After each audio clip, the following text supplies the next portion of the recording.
안녕하세요. 함께 토지고수를 성장하는 토지병장입니다. 오늘 이 시간은 이축권, 용말이라고 하죠. 이축권에 대해서 한번 간단하게 좀 설명 좀 해볼까 합니다. 누구한테는 금단한 땅이라고 하고 아주 개발지향구역 토지 왜 사냐? 금단한 땅이라고 하죠. 누구한테는 교회의 땅입니다. 쉽게 얘기해서 우리가 남한산성이라든지 어디 가면은 그 그린벨트 안에서 음식점들이 보이지 않나요? 누군가한테는 그 기회의 땅입니다. 그 수도권에 바로 그 서울 주변에 보면은 이 서울 주변에서 그린벨트가 이렇게 있지 않습니까? 근데 이 주변이 어떻습니까? 서울과 가깝고 때로는 보상이 될 수도 있죠. 수용이 돼서. 그래서 막대한 시세 차익도 있을 수도 있고. 그래서 금단한 땅이기도 하지만 기회의 땅이기도 한다. 그래서 먼저 제가 이렇게 말씀드리고 시작합니다. 그래서 이축공이라는 것은 뭐냐? 용말이라고 하죠. 개발제한국에서 공공사업 등, 그러니까 뭐 특기개발이라든지 도로라든지 철도라든지 뭐 여러 가지 공공사업 있지 않습니까? 공공사업 등으로 집이나 땅을 수용당한 현지인, 원주민이죠. 인근 그 지역에서 그 지자죠. 그 땅을 그 지역자가 잘못했네요. 그 지역입니다. 땅을 대토받아 건물을 신축할 수 있는 권리를 말한다. 이 얘기입니다. 즉 기존에 있는 헌집을 주고 새 집을 지으시는 권리를 말합니다. 그러니까 그린벨트가 그 안에 있을 거 아닙니까? 이 그린벨트 안에 그린벨트 통상적으로 그린벨트 안에 이 그린벨트입니다. 그럼 통상적으로 그 집이 있다. 근데 이게 이제 뭐 이게 수용당한 현지인 이걸 수용당했잖아요. 그럼 어딘가에 옮길 수 있는 권리 이게 이주권이라고 하죠. 그래서 이주권이 이런 개념입니다. 누군가한테는 굉장히 기회의 땅입니다. 그렇겠죠? 한번 더 보면은 이해가 될 겁니다. 달라지는 부분 중에 하나 이주권에도 양도소득세가 부과된다는 말이 있습니다. 어떻게 달라졌는지 보면은 이렇게 됐습니다. 이렇게 이제 양도세가 있죠. 이거 언제부터 있냐면 2020년입니다. 그렇죠? 2020년에 보면은 여기 있습니다. 이주권 뭐 여기 나오죠. 기획재정부에 따르면 사업용 고전자산과 함께하는 함께 양도한 이주권 뭐라고 되어 있냐면 개발제한구역에서 건축물로서 공익사업 수행에 따라 철거되는 경우 또 나타나네요. 허가를 받아 이축하는 행위에 관한 권리는 이축권은 영업권 성격을 가진 것을 보고 이제 2020년부터는 양도소득세를 과세한다고 되어 있습니다. 그래서 다만 이축권 가액을 별도 평가해서 구분 신고하는 경우 별도로 하는 것 그때는 기존 현행과 같이 기타 세도로 과세한다 이렇게 나와 있습니다. 양도소득세와 기타 소득세가 이렇게 있습니다. 그래서 또 1일부터 신축 중축일 이로부터 5년 이내에 양도하는 경우로서 신축 중축의 취득원가를 감정가액 또는 환산 취득가액으로 해서 양도소득세 신고 시 가산세가 부과된다. 이런 말이 있습니다. 좀 어려운 말이죠. 근데 우리는 여기서는 뭘 기억하냐면 이주권도 이제는 양도소득세를 과세한다. 요거 하나만 일단 기억하시면 될 것 같아요. 그렇죠? 이 이주권에도 양도소득세 과세가 있으니까 요거 하나만 먼저 기억하시면 될 것 같습니다. 그러면 요 내용 나와 있고요. 요거 있고 그다음 이주권에 대한 개념이 아주 좋은 기사가 하나 있더라고요. 그래서 한번 클릭하면은 요게 있는데 한번 보도록 하겠습니다. 어떻게 얘기했는지 이주권 부동산 소유권 취득과는 관련 없는 권리입니다. 취득하고는 상관없습니다. 그러니까 이주권은 건물을 옮길 수 있는 권리잖아요. 소유권은 상관없죠. 어떤 내용인지 한번 보겠습니다. 일반적으로 부동산이라 하면 토지와 그 정착물을 의미한다. 토지란 일정한 범위에 걸친 지면에 정당한 이익이 있는 범위 내에서 그 수직의 상하를 포함한다. 상점 물건이다. 이런 부동산의 권리를 취득한다는 것은 부동산 소유권을 취득한다는 것이다. 그렇죠? 소유권. 다양한 부동산 관련된 여러 가지 형태의 권리는 결국에는 부동산 소유권을 취득하는 경우에 해당돼서 부동산 소유권을 취득하지 못하는 권리 하여튼 점용 사용하는 거죠. 점용 허가를 받는 거죠. 10년, 20년. 이거나 개발제한구 그린벨트 내에서 이루어진 이주권은 소유권 취득과는 관련이 없다. 관련이 없는 거죠. 그래서 이때 이주권이란 개발제한구역 지정 및 관련한 법률에 따라서 개특법을 합니다. 특별히 예외를 인정하는 제도다. 개발제한구역 내에서 거주하던 주민이 토지주가 아니죠. 주민이 부득이한 사유로 기존에 살고 있던 주택에서 인근 지역으로 새로운 부지 마련을 위해서 집을 신축할 수 있는 권리를 말한다. 아주 개념을 잘 설명했네요. 그죠? 그거 권리를 말한다. 이주권의 종류는 일반 이주권이 있고, 공원 조성, 도로 개설, 공공기관, 공익사업이죠. 공익사업으로 인한 공공이주권이 있고, 홍수나 태풍 등 자연재해로 살고 있는 주택이 멸실됐어요. 유실됐어요. 그때 이주권이 있고, 그 재해이주권이라고 합니다. 이때 공공이주권은 공익사업으로 인한 유지대책이 있는 경우 이주권이 인정되지 않으며, 유지대책이 있는 경우는, 이때 따로 있는 거는 인정되지 않으며, 또 자연재해로 주택이 유실된 경우는 6개월 이내에 행사해야 됩니다. 6개월 넘어가면 이 자연재해에서 안 되는 거죠. 내가 땅을 만들어서 6개월 이내에 땅을 확보해서 이주권을 권리가 적용한다. 이 얘기입니다. 그렇죠? 얘기해놨고. 그래서 이주권에 대한 과세 관점에서는 부동산을 취득하신 권리를 보고 과세를 하였으나, 이어서 이제는 일반 금지를 해제했다. 그래서 취득한 권리에 해당되지 않는다고 되어 있습니다. 그래서 이 내용은 우리가 알고 있으면 좋을 것 같습니다. 그래서 필요 공부를 한다, 양도계획을 한다, 이런 내용도 있습니다. 이주권에 대한 개념을 보기에는 아주 좋은 내용인 것 같아서 한번 봤습니다. 이렇게 봤고요. 다시 이제 와서 이제 전체적으로 정리해 보겠습니다. 이주권은 크게 네 가지가 있습니다. 일반 이주권, 좀 전에 봤죠? 그 다음에 공공이주권, 공익사업으로 인해서, 그 다음에 재해이주권, 그 다음에 여기서 언급하지 않은 영농이주권까지 있습니다. 네 가지 있습니다. 이주권은 네 가지가 있는데, 네 가지를 하나씩 보도록 하겠습니다. 이렇게 보면은 먼저 공공이주권입니다. 이 우리가 공공이주권을 관심을 많이 가져봐야 돼요. 투자자라면 이주권을 많이 관심 있으면은 공공이주권 매력이 큽니다. 이것 때문에 농지법이 개정되고 많은 이슈가 되지 않았습니까? 이 공공이주권 있죠? 그래서 이것 때문에 많은 문제가 논란도 있었습니다. 왜냐하면 철도가 도로가 나는데 땅콩 주택 딱 세워가지고 정보를, 내부 정보를 알았겠죠. 내부 정보를 알고서 여기 도로가 지나간다는 걸 안 거예요. 여기다가 이제 집을 짓는 거죠. 땅콩 주택. 집 짓는 거 금방 지지 않습니까? 그럼 정보를 알았기 때문에 이제 철도가 난다. 그러면 이게 뭐예요? 이거 멸시를 해야죠. 그게 나올 때 공공이주권이 나오죠.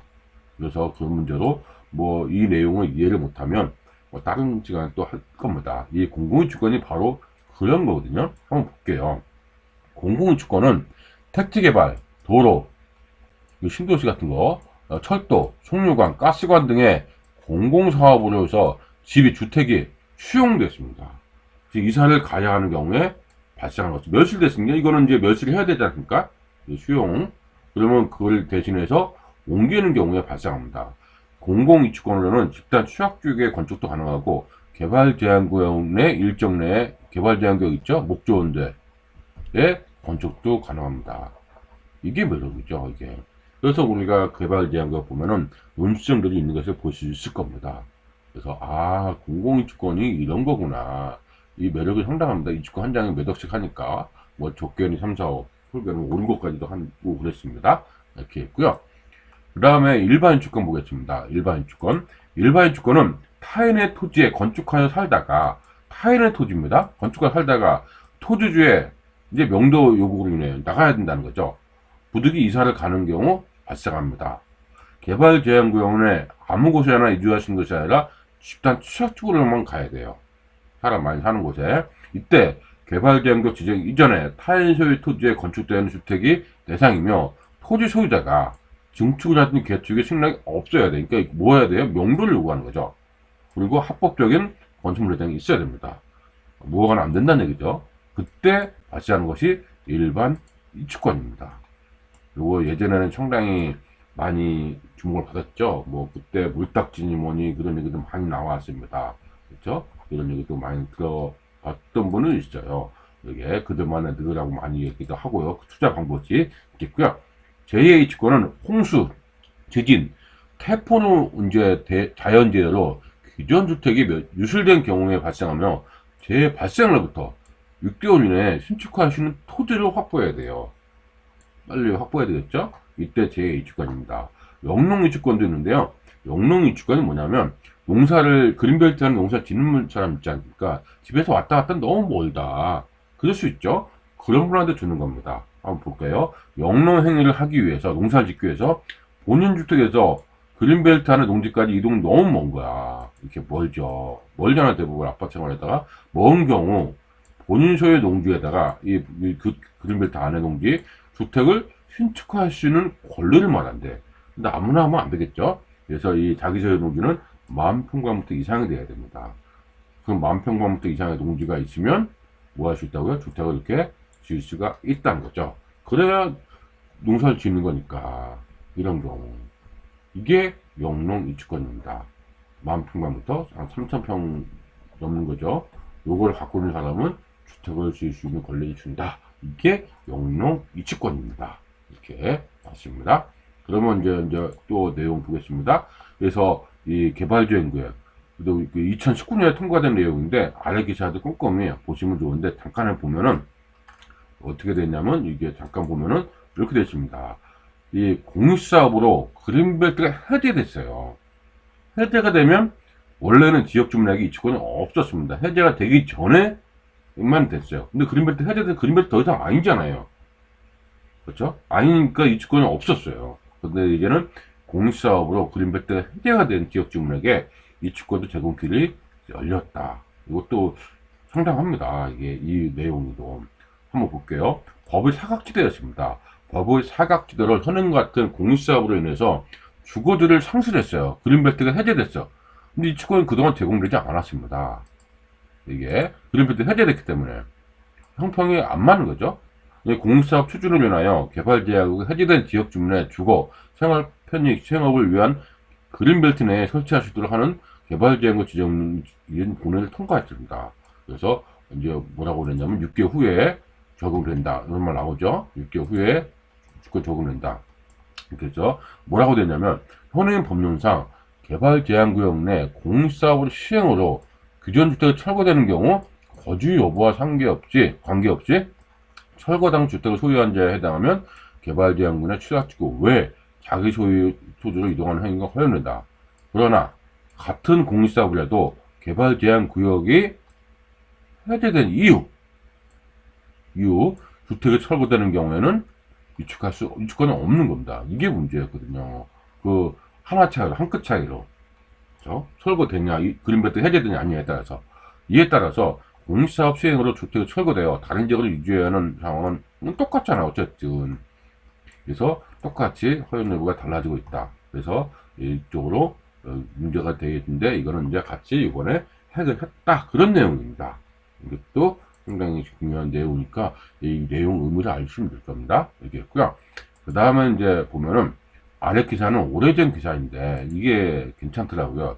이 주권에 대해서는 아주 자세하게 설명되어 있다고 되어 있습니다. 이렇게 요거 클릭하면은 이렇게 나오거든요. 꽤 긴 글입니다. 근데 이 글이 2011년에 나왔는데도 불구하고 상당히 괜찮은 내용이에요. 한번 보도록 하겠습니다. 이렇게 했고요. 그래서 제가 이걸 따로 이렇게 빼놨습니다. 한번 볼만한 내용에서 이거 한번 읽어가면서 정리하면 좋을 것 같습니다. 이 집 은수점 주인 제일도 좋네. 어떻게 이렇게 경치 좋은 곳에 허가를 내고 장사를 할 수가 있지? 자주 어울리는 필자의 오영재는 계곡물이 졸졸 흐르는 시원한 야외 정원이 잘 꾸며진 곳을 일부러 찾아 별식을 먹으면서 은퇴 이후 생활에 대해 이런저런 이야기를 나누고 한다. 도시 생활에 지친 중년의 직장인들도 필자처럼 이런 생활을 하는 이들이 많을 것이다. 왜 얘처럼 실제로 그린벨트 안에서 영업을 하고 있는 음식점은 집중 팔고 이주권을 매입을 했거나 기존의 농가를 리모델링해서 영업을 하고 있는 것이 틀림없다. 이주권 얘기가 나오죠. 이주권이 있다. 경관 등 훌륭한 이주권을 갖춘 이주권 대상 부동산 투자가 큰 인기다. 지금도 인기고 옛날에 어마어마했습니다. 지금도 인기 많습니다. 인기 있는 곳은 프리미엄만 몇 억씩 붙기도 하다. 그린벨트 내에 분위기 좋은 카페나 음식점이 유행하고 있습니다. 일단 풍광이 좋지 않습니까? 저수지가 껴있으면 대단히 엄청난 인기가 많죠. 그렇겠죠? 하지만 이주권을 이용해서 바로 영업용 건물을 지을 수는 없습니다. 대개 기존의 건물을 카페나 음식점으로 용도 변경을 하면 그 안에 5년 이상 거주해야 됩니다. 용도 변경하려면 5년이에요. 그러니까 주택으로 갔다가 카페나 음식점으로 용도 변경하려면 5년 동안 거주를 해야 된다는 얘기죠. 그 얘기죠. 5년 동안 거주를 해야 된다는 얘기죠. 방법이 여러 가지 있는데, 그거는 이제 따로 오프라인에서 우리가 알아봐야 될 것 같고, 기본 틀은 뭐라고 했습니까? 이 건물 지을 수 없으니까 지불을 먼저 한 다음에 카페는 음식점으로 변경을 하면 거주해야 된다. 이거를 우리가 기억을 해두시면 좋을 것 같습니다. 이렇게 했고요. 도시 인근에 집을 지을 수 있는 이주권 투자에 대해 관심이 높아지면서 때마침 도시 근교의 공기 좋은 곳을 찾는 수요가 급작 풀리면 상승이다. 원래부터 거주한 이주권 권리자가 주택을 신축해서 매도하면 훨씬 큰 차이인데 돈이 없죠. 없을 수 있죠. 권리만 양도하는 것을 꺼리는 분위기가 많아서 인기적 이주권은 웬만한 집 한 채 값이다. 권리만 양도하는 꺼리는 분위기가 많아서 이제는 거래하려면 이 정도 된다. 그래서 많은 입기 지역은 지금은 뭐 어마어마합니다. 이건 10년 전에도 이랬는데 맞죠? 프리미엄만 3억 원 이르기도 지금은 더 올라가서 많이 비쌉니다. 뭐 6, 7억도 만만찮게 보입니다. 최근 투자자들의 관심 대상인 이주권은 그린벨트 지역에서 공공사업으로 집이나 땅을 수용당한 현지인이 인근 지역의 땅을 대투받아서 건물을 신축하신 권리를 말한다. 그렇죠? 그린벨트 안에서 이주권이 나오는 경우 도로 개설, 뭐 아까 철도, 뭐 송로관, 가스관, 뭐 그런 공립사업으로 집이 철거되는 경우 수혜적으로 이전은 불가능한 경우 제2주권이죠. 그린벨트 지정되기 전 다른 사람 땅을 임대해서 주택을 지었는데 토지 소유자가 재임대를 거부해서 집을 옮겨가는 경우 이게 일반 주권이죠. 이건 공공주권, 제2주권, 일반 주권이죠. 그래서 취득 사가서 이제 이쪽을 사가지고 건물을 짓는 요건 다한 것 같다. 먼저 수라 구성원 집단 수라주권은 10호 이상이고 1만 평방미터당 10호 이상 뭐 이런 거일 때는 뭐 상수호는 5 이상 이런 거는 기본적으로 그냥 보시면 될 것 같고 그런 거. 그 다음에 이제 우리는 오히려 이런 미추층 거 있죠. 미추권을 사서 건물을 지으려면 추락지구내 도로를 접하고 있는 밭에 이것만 돼요. 200평미터까지만. 그린벨트에 묶여있는 땅을 사서 이 주권을 건물 지으면 땅의 가치가 상승한다.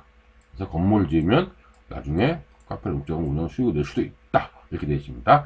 이 주권을 갖고 있더라도 아무 곳에나 이주할 수 없으면 옮겨 지을 수 있는 지역이 제한되어 있다. 원칙적으로 같은 시군 지역 안에 나대지, 잡전지로 한정되고 있지만 현재는 지목 구분 없이 임야가 아니면 돼요.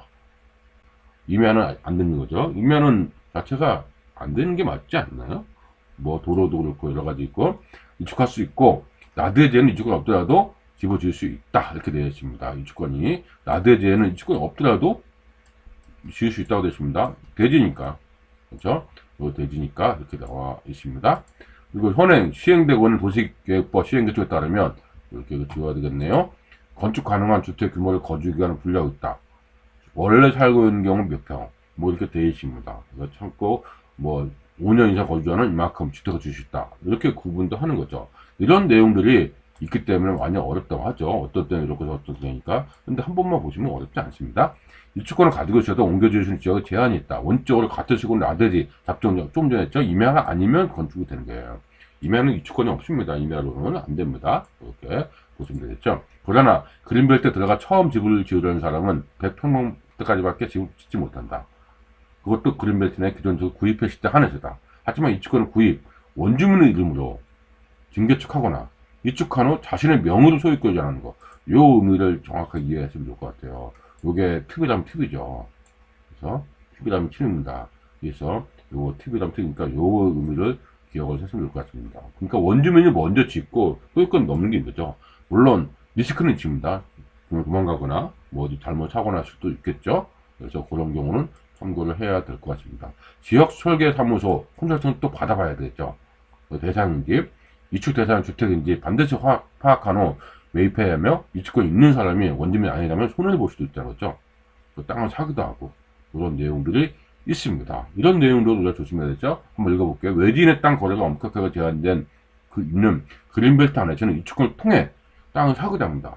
이축권이 사실상 있기 때문에 땅을 사고 팔고 할 수 있는 거다. 근데 우리는 이 내용을 읽어보시면 되겠고 뭘 중요한데 항상 컨설팅 받아봐야 돼요. 정확한 딱 이축가 있는지 물딱지도 상당히 많거든요. 그렇죠? 이런 내용도 있기 때문에 여러 차례 이축가 있는 것은 조심해야 되겠죠.